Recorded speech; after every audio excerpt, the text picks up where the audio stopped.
Hi, kids. Okay, greatest films of all time. Number 17, Raging Bull from 1980, directed by Martin Scorsese. This is the second Scorsese film on this list. There will be one more. Um, Previous one was Goodfellas. Raging Bull is this one. You can probably guess what the next one is going to be. I will say the name of it in this video. Starring Robert De Niro, Joe Pesci, Kathy Moriarty.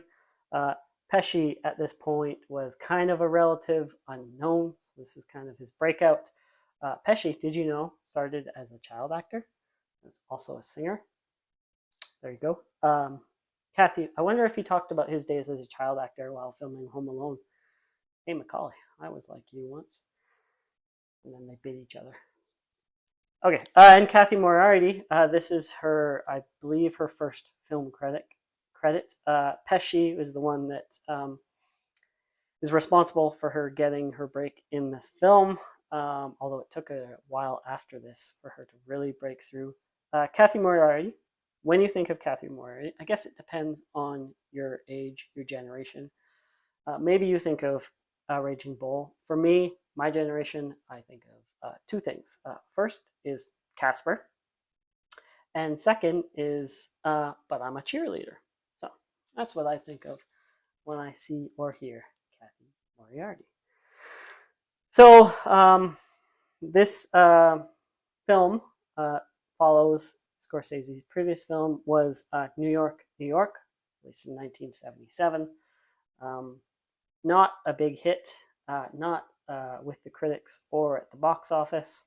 Scorsese was going through some things in his life at the time, went through a divorce, was addicted to cocaine. So if you watch Goodfellas and you've never done cocaine, the back third of the film, you can just trust Scorsese that he knows what cocaine is like then. Because I believe he overdosed and almost died around this time. So he wasn't really sure he wanted to be a filmmaker anymore. And De Niro had been pestering him about adapting Jake LaMotta's biography, his memoir, Raging Bull, My Life. De Niro really wanted to make it. De Niro really wanted to play this part. Scorsese, not really interested. He didn't see how he could connect to it. Didn't like boxing. Didn't see the point. He'd been pestering him since like 1973 or 1974. This doesn't come out till 1980. So Scorsese finally, finally sees the similarities between himself and LaMotta. He's having a bit of imposter syndrome. Maybe I'm not actually that great. So he can finally relate to Jake LaMotta. So he decides to take on the film, and he decides that this is going to be his swan song. He's going to give his all one more time, no compromise, make a film he wants to, and then just go, okay, bye, I'm out. So that was the plan for Raging Bull. So I think it works best when directors just go, fine, I'm just going to do my thing 100%, go for it. It's not boring ever, is it? So first screenplay, De Niro gets Madrick Martin to work on it. So Madrick Martin writes a screenplay. Nobody is all that thrilled with it. He also did the screenplay for Mean Streets and New York, New York. And then Paul Schrader eventually comes in and he revises it.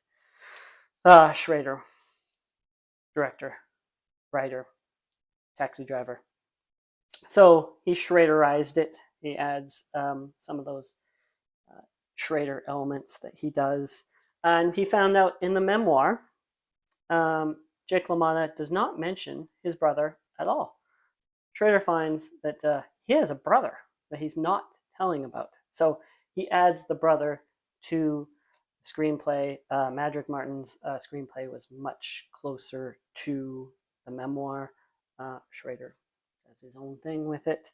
And then De Niro and Scorsese, they go away together and they go home through it and they hone in and they focus on the things that they want to. So they have a little go over as the screenplay as well. No, I don't think they had screen credit for it.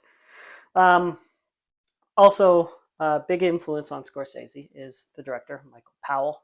So Scorsese went to Powell for advice on a number of things on the film, how to shoot it, how to portray the weight game in the film, which is the thing that gets talked about, right? So De Niro decided that he's just going to get fat for real.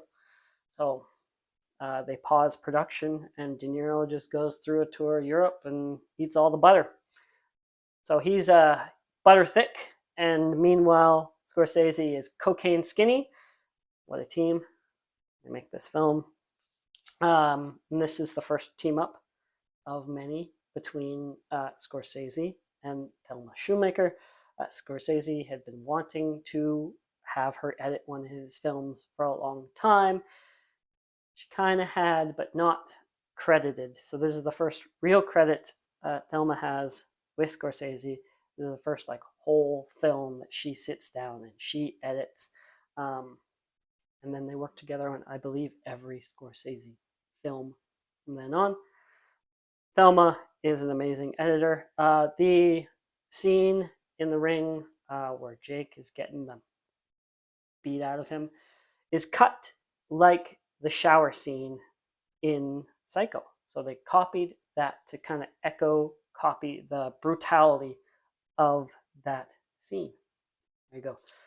Thelma, by the way, would be introduced through Scorsese to Michael Powell. And now they're a couple. I believe they married in 1984 and have been together ever since. So, cinematography on this film is done by Michael Chapman. Michael Chapman, I think, was a camera operator on The Godfather. So, got started there. Really interesting screen credits for Chapman as a cinematographer.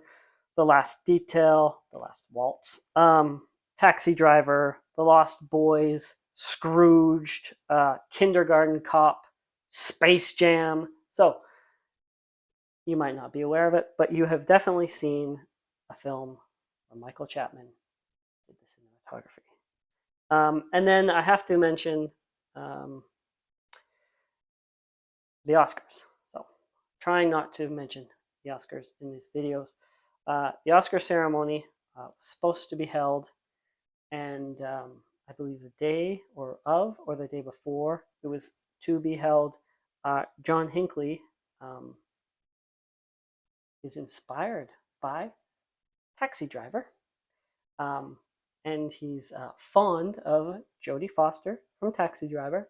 So he takes a page out of Taxi Driver and attempts to assassinate the president unsuccessfully. So because of another Scorsese film, the Oscars, where this film was going to be or was nominated for some awards, the Oscars were delayed, I think, just a day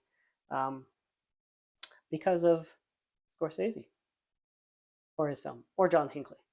It's a roundabout way there. Anyways, this film is on this list, BFI 2012 list. It was number 53 on the critics list, number 12 on the director's list. 2022, fast forward to that, not on the critics list. Critics last year did not put it as one of the, not in the top 100 anyways, greatest films of all time, but the directors had it at number 22. Bit of a disparity there. American Film Institute, their 98 list, it was number 24. And then when they redid the list, 2007, it was number 4. So that is why Raging Bull is number 17 on this list. What's your favorite Scorsese? Because I think Raging Bull might be mine. What's yours? Thank you for watching. Like, subscribe.